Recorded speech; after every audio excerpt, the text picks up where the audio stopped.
آج کا میرا عنوان ہے عقید ختم نبوت اور صوفیہ۔ صوفیہ نے ختم سلسلہ وحی اور سلسلہ نبوت کا انکار کیا اور اپنے الہامات کو وحی کا درجہ دیا۔ شہاب الدین سہروردی، جن کا انتقال 1238 عیسوی میں ہوا، قرآن کی اس آیت کا بارے میں فرماتے ہیں، جو آیت کا ترجمہ یہ ہے: اور کسی آدمی کی یہ طاقت نہیں ہے کہ وہ اللہ سے کلام کرے مگر یہ کہ اللہ تعالیٰ اس کے دل میں القاء کرے یا پردے کے پیچھے سے بذریعہ الہام سے یا کسی رسول یعنی قاصد کو بھیجا دے۔ لہذا قاصد یا وحی کے ذریعے کلام کرنا تو پیغمبروں کو رسولوں کے ساتھ مخصوص ہے، البتہ پردے کے پیچھے یعنی بذریعہ الہام و القاء ہاتف غیبی یا خوابوں کے ذریعے مشائخ اور جلیل القدر علماء سے کلام فرماتا ہے۔ سنیے، اللہ کلام فرماتا ہے، بس اللہ تعالیٰ انہی واسطوں میں سے کسی واسطے سے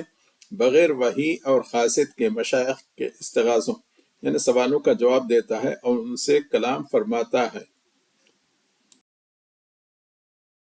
اور زیادہ تفصیل ہے۔ شہاب الدین سہروردی فرماتے ہیں، حضرات صوفیہ کے طریقہ کار کا آغاز ایمان سے ہوتا ہے، ایمان کے بعد علم کا درجہ ہے اور آخر میں وجدان اور ذوق کا پس متشبہ یہی صاحب ایمان ہے۔ اسی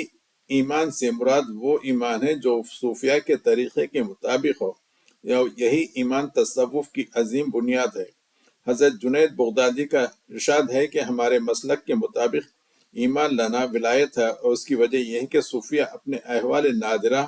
اور آثار غریبہ اور عجیبہ کے باعث اکثر مخلوق کے نزدیک ممتاز ہیں، اس لیے کہ ان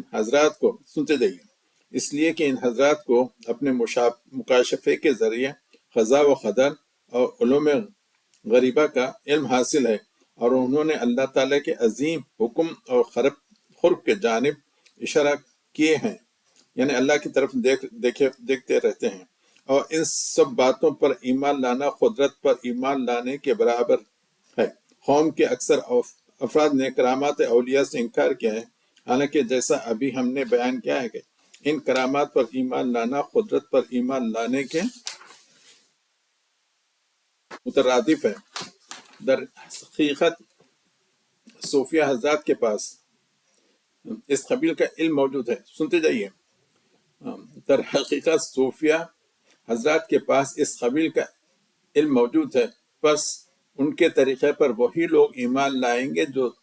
مزید فضل خداوندی سے مختص